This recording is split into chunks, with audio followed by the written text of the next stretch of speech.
मौनम, ये बहुत अपराधों से बचा देता है और नाम जप में बड़ा सहयोगी है। श्रीपाद कह रहे हैं कि मौन धारण कर, ताते मौन रहनो उचित है। ध्रुवदास जी महाराज, आवश्यक हो कम शब्दों में भागवतिक शब्द बोल दो, ये मौन के अंतर्गत ही आता है।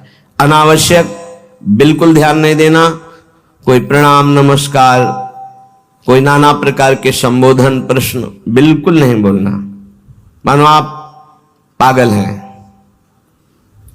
सुना ही नहीं, देखा ही नहीं। ये महापुरुषों की बात कहते हैं। पास समीप बैठे हुए प्रश्न कर रहे हैं, वो दूसरी दिशा को देख रहे हैं, गंभीर मुद्रा है, बोलते रहो।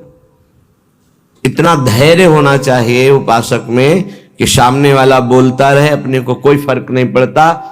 आवश्यक है तो बोल दिया, नहीं तो अनावश्यक हम उसको कहेंगे भी नहीं कि चुप रहो, उठ के जाओ यहां से, नहीं। मौन है, हम उठ के चल दिए।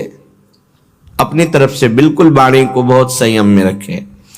दूसरी बात कह रहे हैं कि समस्त व्यवहार को जो शिथिल कर देता है, ये व्यवहार ही तो फंसाए हुए है संसार को। लोक धर्म, त्यज लोक धर्मान, अगर भगवत प्राप्ति करनी है तो धर्मम भजस्व सततम त्यज लोक धर्मान। लोक धर्म का त्याग अत्यंत अनिवार्य है। विरति बहुकर्मा निरत निरंतर सज्जन धर्मा। छठदम शील विरत बहुकर, ये भक्ति का लक्षण है। छठदम शील विरत बहुकर्मा निरत निरंतर सज्जन धर्मा। उन धर्मों का आचरण करते हैं जो साधु जनों के द्वारा आज्ञा दी गई, विधान किया गया है। शास्त्र जिसे विधि कहते हैं, भगवत प्राप्ति के लिए। विरत बहुकर्मा, वो निरर्थक व्यर्थ प्रापंचिक पापात्मक कर्मों का पूर्ण रूप से त्याग, और ऐसे व्यवहारिक कर्मों का भी त्याग जिनमें उलझ करके भगवत चिंतन छूट जाता है। क्या मिलेगा अगर ऐसी स्थिति कर ली जाए? मौन, निरंतर नाम जप, व्यवहार को शिथिल कर दिया गया तो बोले सदा जागृत प्राया क्षण मुदित तंद्रोति मधुरम। जो प्रायः प्रार्थना करते रहते हैं कि कभी 2-4 मिनट के लिए ऐसी स्थिति आई कि जागृत में शरीर शुद्धि भूल गए। एकमात्र आराध्य देव निकस कुंज ठाढ़े भय भुजा परस्परंश। श्री राधा वल्लभ मुख कमल निरख नयन हरिवंश। नेत्र मुद्रित हैं, अवस्था जागृत है, और भाव देह में ऐसी गाढ़ अवस्था है कि स्थूल का चिंतन ही खत्म हो चुका। ये अवस्था है वृंदावन प्रेम की। सदा जागृत प्राया पर क्षण मुदित तंद्रोति मधुरम। जैसे तंद्रा में, ऐसी स्थिति पर बिल्कुल जागृत, नेत्र मुद्रित हैं, मुंदे हुए हैं, तंद्रा जैसी। मधुर मधुर मधुरम तदा लोके वृंदावन भुवि निज प्राण मिथुनम। प्राण मिथुन श्री युगल सरकार दिव्य वृंदावन की निकुंज के प्रथम द्वार पर गलवहियां दिए हुए आ रहे हैं। ये उपासक देख रहा है।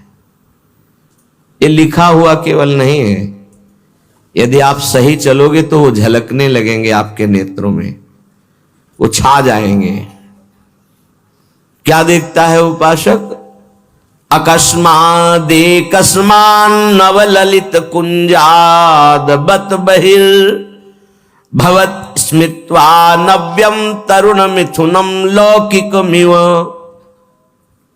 लौकिकमिव, जैसे हम आपको देख रहे हैं ऐसे ऐसे प्रिया प्रीतम के दर्शन होते हैं, ऐसे नहीं वो केवल भाव में ही देख रहा है।